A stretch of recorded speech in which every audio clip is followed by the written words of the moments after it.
menghalang-halangi wartawan itu kan ada pasalnya ya. Itu kan sudah tahu kan pasal 18 ya, kalau nggak salah di undang-undang pers ya. Silakan coba Bapak Ibu buka ya. Nah, jadi tidak ada yang boleh menghalangi wartawan sebenarnya, apalagi untuk shoot ya. Shoot istilahnya merekam gitu ya. Nah, merekam itu dijadikan berita semacam berita TV atau berita video gitu ya. Nah, itu tidak tidak dibenarkan untuk melarang gitu, apalagi pejabat publik.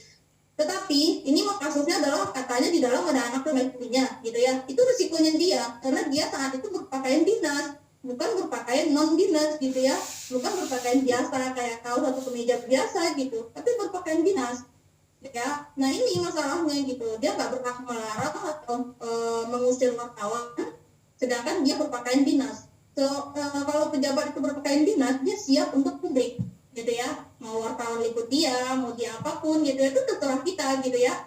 Nah, tetapi kalau dia itu cuma berpakaian biasa, habis itu dia cuma pakai kaos oblong atau pakaian santai lah gitu ya, itu kita mau liput dia itu harus izin dia dulu gitu ya.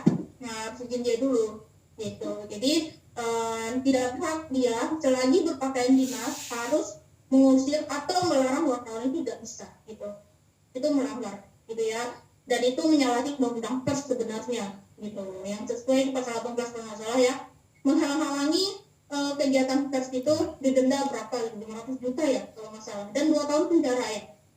Nah, jadi silakan Bapak baca kembali undang-undang persnya gitu.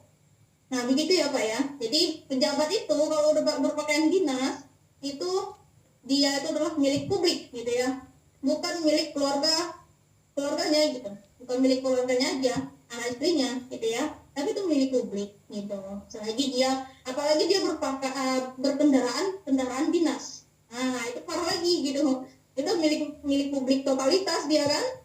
Nah, wajar dong wartawan ngejar gitu kan. Tuh, gitu ya Pak Kaidin. Siap Ibu. Kemudian satu lagi saya tambah kayak dengan kasus dapat di salah satu teman wartawan juga, yaitu dia ini sementara itu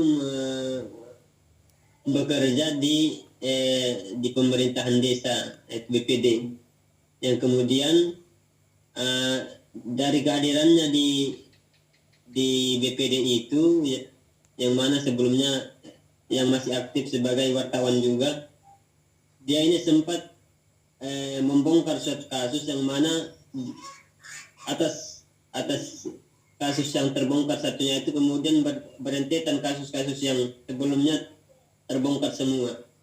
Nah, di sini menjadi yang dikembangkan oleh pemerintah kabupaten, lebih-lebih ini kaitan tidak lagi pada inti dari kasus itu, tapi di mana keberadaan dia sebagai wartawan yang juga merupakan pemerintah desa, yaitu BPD. Kira-kira seperti apa tanggapannya? Kalau wartawannya itu berupa perangkat desa, dan dia itu tidak independen lagi gitu ya, itu hati-hati gitu. Jadi kalau wartawan udah di perangkat desa itu hati-hati. Wartawan di di panitia pemilu aja juga udah nggak independen sebenarnya gitu loh. Nah, itu ya, itu pada ada aturan yang beberapa minggu kemarin kita bahas ya, wartawan kalau mau jadi petugas KPU atau petugas di pemilihan umum itu silahkan cabut dulu profesinya, karena mengindikasikan ketidakindependenan gitu. Jadi seperti itu ya.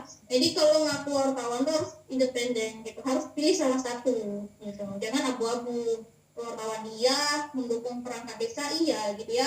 Nah, jadi kita bingung, sementara kita tahu perangkat desa ini ada masalah, nggak berani kita memberitakan kesalahan tersebut gitu, karena kita juga perangkat desa yang masuk ke wilayah dia gitu, lingkaran dia gitu loh Pak. Nah, itu tidak independen ya. Udah pasal 1 itu kalau nggak salah ya, 1 atau 2 itu, silakan. Kode etik jurnalistik gitu ya, seperti itu. Jadi aturan yang mengatur memang ada untuk itu ya. Ada, Bapak baca kode etik jurnalistik deh. Udah baca belum semuanya? Belum.